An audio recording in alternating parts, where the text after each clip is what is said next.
Good morning. You're with us here on a fresh new edition of Bazaar Morning Call. We are coming to you live from the CNBC TV 18 Moti Rosewal studios. It's a Friday morning and we are coming up after a spectacular move yesterday. That is the talk of the town, and why not, right? I mean, we rarely see what we saw yesterday, but we did. We'll, of course, discuss markets, everything else as well. I'm Prashant. With me, my colleague Surabhi and Mangalam. Guys, hi, good morning. Good morning, Prashant. You'll be celebrating Onam over this weekend. So, to all our viewers, we wish a very happy Onam. And Prashant, you'd like to say that in Malayalam? It's wishing everyone all the happiness and joy of the Onasham Segal. Onasham Segal. Yes, that's basically. Smooth. You got that Onasham Segal. quite quickly, not bad. And I guess the market has been in festive mood already, right? It started with Ganesh Chaturthi. Now we're getting into Onam and looking at the way the bulls are charging ahead and what happened, I guess, yesterday in the second half. Yeah. It's festivities galore for sure. A lot of food as well. That's good. That's always good. All right. Well, let's just quickly start with what happened yesterday, because it was amazing and crazy, and everything rolled into one at the same time. And I'll tell you why. I don't usually sort of look at I start with the global stuff, but I think we have to start with what happened yesterday, because there was a massive short covering led squeeze, and it was worth 400 points from exactly 2 p.m. 2 p.m. the Nifty was at 25,000. And of course, I mean, at the day's highest point, we were at 25,450 or maybe a little higher than that. So it was a total of 400-point Nifty surge post 2 p.m. That's what we saw. And of course, I mean, similarly on the Nifty Bank, etc. as well, we saw large rallies. Huge jump in call option prices, and Mangalam will talk more about this as we go along. So what seems to have happened, and we'll sort of substantiate this with data, is that a lot of call writers, humongous amount of call writers, perhaps were trapped, and they had to cover in a hurry.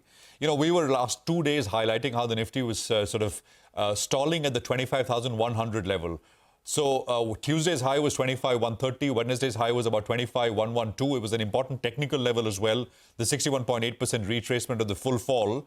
And it took that out with the first 100-point surge, and then very, very quickly added another 200 points. And of course, the last 100 points came in the sort of between 245 and 315. And then, of course, markets cooled off a little bit. You look at this, the 25,200 call went from 1.5 rupees to 223 rupees. You had the 25,100 calls, which basically surged from 23 rupees to a high of 424 rupees. I mean, this is the level of activity that we saw. Social media is abuzz in terms of why this has happened. Are these large algos triggering moves and, in a way, deliberately stopping out smaller retail investors and retail traders, etc.? And that debate will continue. But this is, big game in that sense, and we don't see this often. So I just wanted to start with this. To be sure, from the day's highest point, the market did sell off, and we lost about not a full 100 points. The adjusted close was 25,390 or so. But about 70, 80 points were given up from the day's highest point. But quite incredible. Now, so just to sort of turn the clock back to the US session, S&P 3/4, NASDAQ 1% higher. The 10-year yield added 3 basis points, largely flat, nothing very much. We were at about 3.68. Dollar index, that saw a sharp cut to 0.6%. We're back at about 101.17. Oil prices under 70 2 days back. We are at about 72 once again. Gold prices, right? It was a risk-on move. Tech did well. Actually, all sectors, all S&P sectors ended in the green, yet gold continues to participate on the upside. Right, so we basically went to about 2550. The next resistance at about 2600, technically speaking. So where does all of this leave us? Of course, new all-time highs for the Nifty. For the Nifty Bank, maybe we're still waiting. I'll get the levels. I'll put out the levels. So there's an ending diagonal pattern which gives us a level of about 25,450. We were almost there yesterday. Actually, you can argue and say that is the level from where the market sold off, and that would be perfectly true. Supports come in at 25,111. It was the retracement resistance that I was talking about. And of course, maybe it now acts as a bit of a support. Bank Nifty broke above the previous swing high. That was good to see. Now, the resistance here is 51,943, which is the 61.8% retracement of the fall from the all-time high. And support comes in at the 20-day moving average for the Nifty Bank, which is 51,106. I just want to say GIFT Nifty will come up on your screen. Not all days are going to be as spectacular. Actually, very few days will be spectacular as yesterday. But the open is once again indicative of a 60-odd point higher start. I mean, if the bulls can press the advantage home and bears are really out of breath and, I mean, out of the game after yesterday, absolutely crushing move.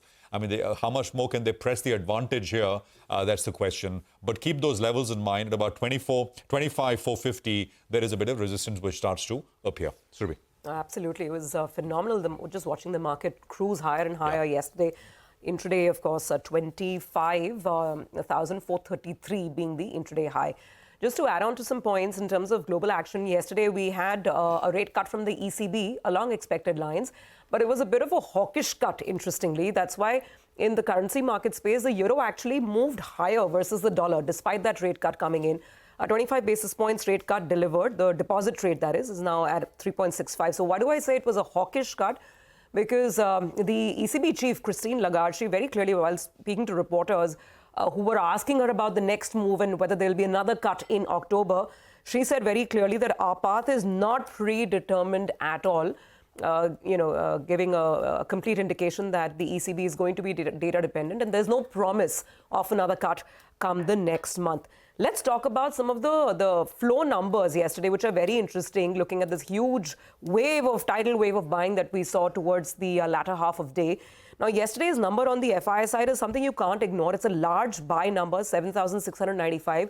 Yes, you have all the block trade action, including Honasa, which is where the numbers get a little skewed. But even then, I mean, all things put together, this is large buying, whether you talk about block trade buying or actual secondary market buying. So that's something worth keeping in mind. And for a change, it was actually domestic institutions that were on the sell side, selling about 1,800 crores. Let's come to all the macro numbers, and actually all put together, they're not very bad because the inflation print has been more or less static. It's inched up a little, slightly higher than what the CNBC TV18 poll was, and also higher than the previous month. So August CPI inflation coming in at 3.65. The trouble here continues to be food inflation. There's simply no let up. And within food also, vegetables are the real sore spot. Food inflation at 5.66% versus 5.42%. So month on month, that increase is continuing. And like I'm saying, vegetables is where the pinch really is. Double-digit numbers continuing for vegetable inflation, 10.71, which is substantially higher than the previous month's picture. Pulses, etc., they've cooled off, but vegetables are still hurting, like I said. And of course, the relief is that on the fuel, power and light side, that's where disinflation continues, which is why the headline number is not increasing. And the core CPI number, which is what, of course, economists track, that's also unchanged. So that's the good news on inflation. Let's come to IIP. Now, on IIP as well, the incremental news is positive because the July number is 4.8 versus 4.7% in the previous month. And some of the constituents that have really fired up, manufacturing and capital goods. The numbers there, the month-on-month growth is looking quite strong. 4.6% on manufacturing versus 3.2%. That was the previous month's number. And capital goods in this month, July, is up 12%. So those are the engines that have really fired through. In terms of stock-specific action, there's plenty to watch today, including, a big acquisition that Nazara, for instance, has done, or Patanjali, which Nimesh tells us could be in focus on the back of some block trades. But again, I'll also be looking out for Easy Trip. Remember, we've been discussing the stock and company for a while, and today is the day when the board is meeting to consider more acquisitions. So let's see. I'm sure there'll be plenty of individual stock action that will keep us glued to our screens and our seats.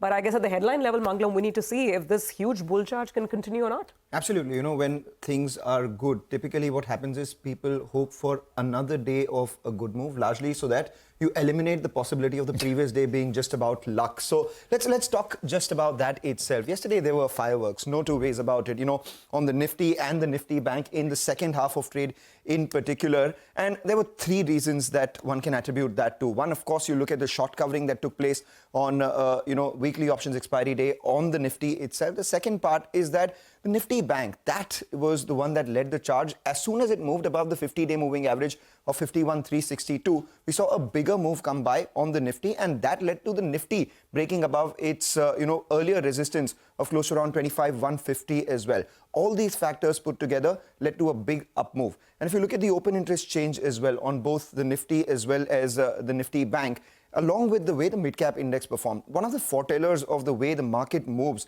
increasingly is the way the advance decline ratio moves as well. So towards the second half of trade yesterday, we did see widening of the gap between advances and declines. Open interest change, there you have it. The second half advances and declines widened, and the open interest change tells you that there was a lot of long positions being added on the Nifty, and at the same time, there was a lot of short covering that took place on the Nifty Bank as well. So those are a couple of factors that really played out. If you look at the way, the indices moved and what happened, now as we start the GIFT Nifty indicating a positive start, the most important thing to watch out for is that the earlier resistance, do they now become support? So watch out for the Nifty, seeing a support at 25,150. The support has now moved higher. And for the Nifty Bank, that number would be 51,400 itself. So the support for the Nifty has moved higher, as has for the Nifty Bank. Going forward, the two sectors I'll be tracking very closely would be the IT space and the metal space. Why is that? Because next week you have the US Fed meet, and typically ahead of that, these global facing counters do well. Overnight, Oracle actually surged about 6% on account of increasing their guidance as well. So those factors are things that we'll keep an eye out on in particular. Just watch out for the IT pack and the metals pack. The one stock that I'll keep an eye out on today is the stock that was the stock of the day yesterday on the downside, was Granules. After a big downtick, it's entered F&O ban. Let's see how this one moves out in today's trading session. So could there be an encore today? Perhaps yes, but at what levels do support comes in and what levels do resistances come in? Prashant has laid that out already. All right, Mangalam, interesting day yesterday, right? And Very. Really a drilling, pure, absolute surge is what we saw. Well, we'll talk more about that with our guests as we sort of take this forward. But I want to get you some views on global markets and macro markets as well. This is Christopher Wood of Jefferies, who writes his famed Greed and Fear note. He says that the US presidential debate on Tuesday night was important because it might be the only one. According to him, Kamala Harris clearly won it. She was well prepared while also successfully baiting the Donald on several occasions. He says greed and fear is therefore not surprised that the betting odds have moved in the Democrat candidate's favor. He adds that on the other side, this is presidential elections. The other, of course, is the Fed policy. A 25 basis point Fed rate cut next week remains the base case. He goes on to say that if in the near term, the focus of the market remains on monetary policy, and no doubt increasingly over the next 2 months on US elections, greed and fear is still of the view that the biggest near-term risk to markets remains geopolitics. Chris says the conditions on the ground in Ukraine and West Asia remain as highly charged as ever.